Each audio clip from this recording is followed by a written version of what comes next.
এটা ঠিক যে আমি অনেক অনেক খারাপ কাজ করেছি, অনেক নিচু কাজ করেছি, তার কোনো ক্ষমা হয় না। আমি এত নিচে নেমে গেছিলাম যে আমি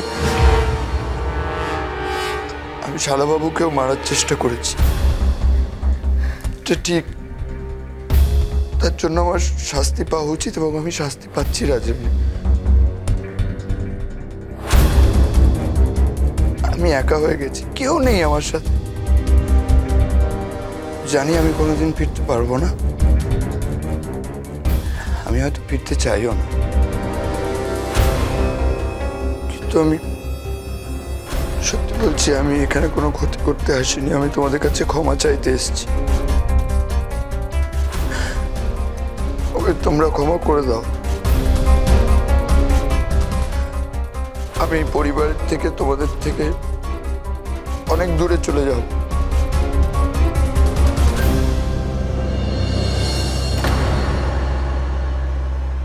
বাকি ভয় পেও না, আমি অনেক খারাপ একজন মানুষ, তুমি ঠিকই জানো, কিন্তু আজ আমি তোমাদের কোনো ক্ষতি করতে আসিনি। সত্যি বোঝে না সে বোঝে না, সোম থেকে রবি রাত 11টা থেকে প্রতিদিন 1 ঘন্টা স্টার জলসায়।